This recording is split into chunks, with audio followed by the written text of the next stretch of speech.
in the furthest, darkest boundaries of our solar system, past the point where sunlight becomes a fading memory, a human-made machine has been wandering for nearly 50 years. Launched in 1977, Voyager 2 was never intended to come home. It was built to bear witness. It traversed the giants of our system, pierced the heliosphere, and plunged into the interstellar medium as our species' most distant scout in the abyss. But while the world below moved on, Voyager 2 kept listening. And just last month, it finally answered back. It wasn't a routine status update, nor was it a stream of radiation or solar telemetry. It was something entirely unforeseen, a transmission so structured, so deliberate, and so fundamentally wrong that it left experts paralyzed at the outset. The transmission was dismissed as background static. However, buried within the noise was a rhythmic, precise, and unnatural burst.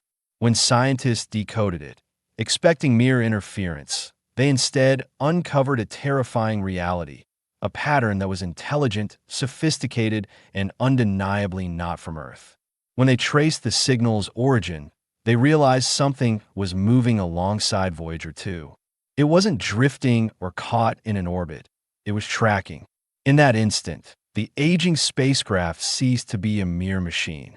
It became a mirror, reflecting a truth humanity has long chosen to ignore. The pulse in the void, despite being outdated by modern standards, Voyager 2's instruments remain incredibly sensitive. They are calibrated to detect the most infinitesimal shifts in magnetic fields, plasma waves, and cosmic rays. Yet, in a recent data packet retrieved from the Deep Space Network, a low-frequency spike emerged, a signal repeating exactly every 11.2 seconds. That isn't the chaotic hum of the cosmos. That is the heartbeat of a clock. Engineers initially attributed the anomaly to a software glitch born of deep space interference. But upon reviewing older telemetry logs, they were horrified to find the same pulse had occurred weeks earlier, entirely unnoticed.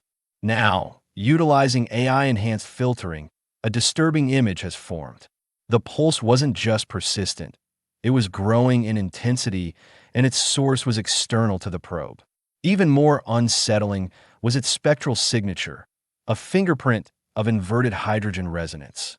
Hydrogen is the most common element in existence, but here it was twisted. Whether it was a cosmic freak occurrence or intentional tampering, the silence of the void had been shattered by something that understood the language of mathematics. The shadow trailing behind by applying triangulation and frequency delay analysis. Mission Control established that the source of the pulse was not a stationary point in space. It was traveling on a vector parallel to Voyager 2, effectively tailing the probe. Yet, this entity ignored the laws of orbital mechanics. It accelerated and slowed in short, controlled bursts, defying the gravity of any nearby celestial body. Every Newtonian model used to simulate its path failed. The object wasn't coasting. It was correcting its course, adjusting its speed in direct response to Voyager's own faint transmissions. Furthermore, it wasn't broadcasting toward Earth. It was reflecting, bouncing a modified version of Voyager's own data stream back into the abyss like a cosmic echo chamber. Theories began to fly across secure lines. Was it a relic of a forgotten mission? An ancient alien surveillance system? Whatever the truth, it had sat in silence for decades, and it seems Voyager's signal was the trigger it had been waiting for. The glyphs in the waveforms, a mystery deepened when linguists and signal theorists joined the investigation.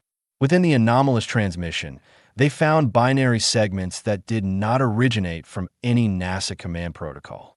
When visualized through pattern recognition software, these segments revealed symmetrical shapes, spirals, fractals, and geometric alignments that bore an eerie resemblance to ancient symbols found on Earth, from Sumerian cuneiform to the Nazca lines. These weren't just signals. They were glyphs encoded into waveforms. The deeper the analysis went, the clearer it became that the message was non-random and consistent with how an advanced intelligence might encode visual concepts using electromagnetic harmonics. Some experts speculated this wasn't just a broadcast, but a test, a measure of whether humanity had reached the sophistication required to even recognize a message hidden in such complexity. And that test had just been passed. Voyager had become an interstellar tripwire, and something in the dark had finally decided to respond. The Kronos bloom, then, came the final piece of the puzzle. A young physicist at Caltech processed the signal through a deep neural AI designed for cryptographic simulation. What emerged wasn't a simple translation, but a recurrence. The AI began generating predictive responses, anticipating the transmission's logic before it even arrived. This would be mathematically impossible unless the signal was recursive, a loop designed to provoke interaction, like a riddle demanding an answer. Simultaneously, billions of miles away, Voyager 1 registered a magnetic fluctuation identical to the pulse for Voyager 2. Two spacecraft, two anomalies, one coordinated event. The question shifted from what is out there to why now? Why, after half a century of silence, would something respond just as humanity reached the cusp of decoding it? Just as the team felt they were making progress, Voyager 2 went dark. Ground control initially feared hardware failure, but then a wave of identical blackouts struck. Deep Space Network receivers in Spain, Australia, and California all reported a total loss of signal at the exact same timestamp, 1437 UTC. The probability of a global, simultaneous failure is virtually zero. This wasn't an equipment error. Something had surgically severed the link from the outside, timed perfectly to the pulse pattern. The Echo Lantern and the Veil 5 minutes after the blackout, a narrowband radio wave struck Earth. It lacked an identifiable structure, but its power matched that of a distant pulsar. Except this wasn't a star. It was coming from the vicinity of Voyager 2, and it was getting closer. Leaked data from the Jet Propulsion Laboratory revealed a chilling update. The foreign object had begun altering its course in response to Earth's deep space pings. It was studying us, learning how we communicate. Its path was no longer random. It was on an intercept trajectory for our solar system. Analysts gave it a code name. Echolinton AS. This object neared the heliopause, the bubble separating our sun from interstellar space. The solar wind itself began to bend. Instruments on NASA's IBEX probe recorded a complete collapse of solar flow along a narrow corridor stretching toward Voyager. This solar veil remained open for 3 hours, a door through the very physics of our system. Inside that corridor, there was no radiation and no particles, only absolute silence. It was the first evidence of intentional manipulation of solar particles on a stellar scale. The repurposed message then, as abruptly as it had vanished, Voyager 2 spoke again. But the data was encrypted, a capability the 1970s hardware doesn't possess. When Mission Control finally broke the stream, they found a distorted version of the golden record.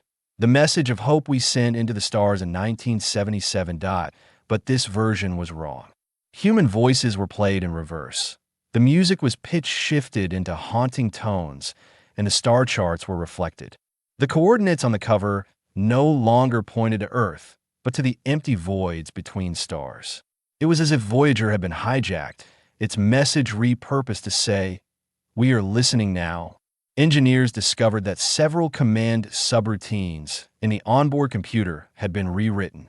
This wasn't a glitch. It was new code with a syntax Voyager's processors weren't even designed to interpret. The craft was executing instructions from an internal source it had somehow learned. These routines directed Voyager to broadcast not toward Earth, but toward deep space. We have no idea what it said. The final arrival within hours, global observatories were redirected to 3 specific sectors of space. Encrypted leaks referenced the Wake Protocol, a directive for confirmed alien contact. Then, a temporal echo occurred. For 41 minutes, live feed from satellites looped perfectly, as if time itself had glitched. Some believe this Kronos bloom was a space-time distortion caused by the entity's presence. Finally, 2 days later, ground stations in Norway and New Zealand detected a signal that didn't just pass through our atmosphere. It embedded itself. It piggybacked onto our weather satellites, oceanic sensors, and digital infrastructure. It is now part of our global network. It didn't just visit. It stayed that we sent Voyager 2 out as a dream in a bottle. But what if it wasn't found by accident? What if our message was an invitation answered by design? Something out there didn't just notice us, it waited. It is now using our own creations to speak back. Voyager 2 didn't discover something alien. It activated something ancient that always knew we would come looking. We no longer control the conversation. The only question left is, what did we awaken? And can we survive the reply? Would you like me to adjust the tone of any specific section, or perhaps expand on the Echo Lantern descriptions to make them even more atmospheric?